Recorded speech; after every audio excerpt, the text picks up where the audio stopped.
છે આપણે એમાં પહેલા નાખીશું લસણ, પછી એમાં નાખીશું જીરું, પછી એમાં નાખીશું હિંગ. એને બરાબર હલાવીશું. લસણ થોડું ચડી જાય પછી આપણે બધા વેજીટેબલ એડ કરીશું.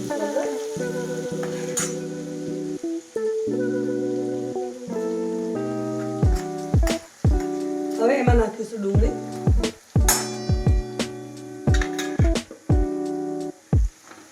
ડુંગળી બ્રાઉન થાય ત્યાં સુધી આપણે હલાવતા રહીશું.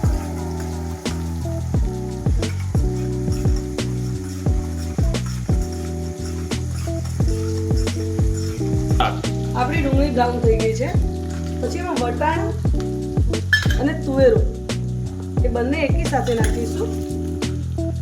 કેમ કે આ જલ્દી ચડી જાય, આપણે એને થોડી વાર બંધ કરી દઈશું ચડવા માટે. મેં આમાં કેપ્સિકમ, કેબેજ અને ટામેટા નાખ્યા છે. જો તમને ભાવતા હોય તો ટામેટા નાખી શકો છો, નહીં તો સ્કીપ કરો. આપણે એમાં મીઠું નાખીશું સ્વાદ અનુસાર.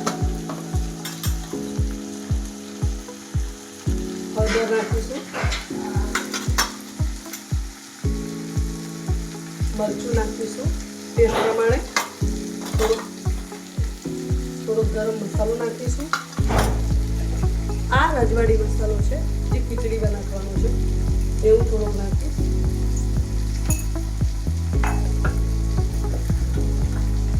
બધા જ મસાલા મિક્સ કરી દેવાના સબ્જીમાં.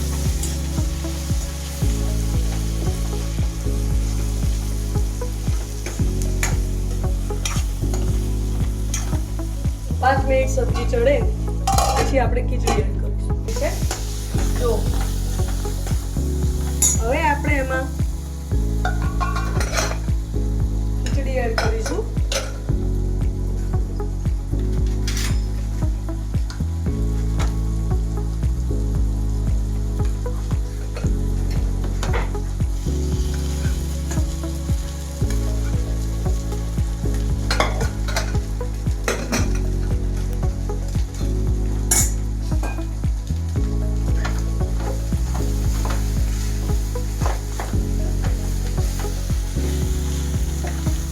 ખીચડી એડ કર્યા પછી તમે એને બધી સબ્જી અને ખીચડી બંને મિક્સ થઈ જાય એ રીતે હલાવો.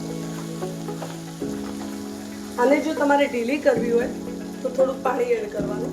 તમને ડ્રાય રાખવી હોય તો તમે આ રીતે જ બધી ખાઈ શકો છો. પણ હું છે ને થોડી ઢીલી કરું છું, કારણ કે મને થોડો રજવાડી ટેસ્ટ લાવવા માટે આપણે થોડી ઢીલી કરીશું. તો હું એમાં પાણી એડ કરું.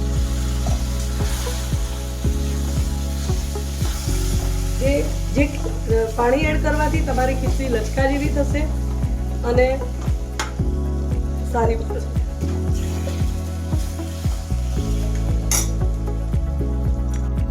આ ખીચડી તૈયાર થઈ ગઈ છે.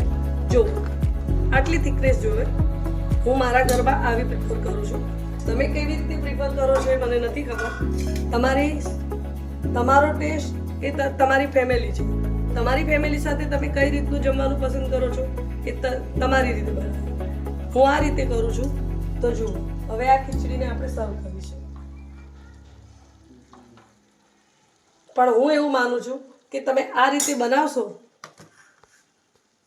તો તમારી ખીચડી ટેસ્ટમાં સારી લાગશે અને મજા આવશે.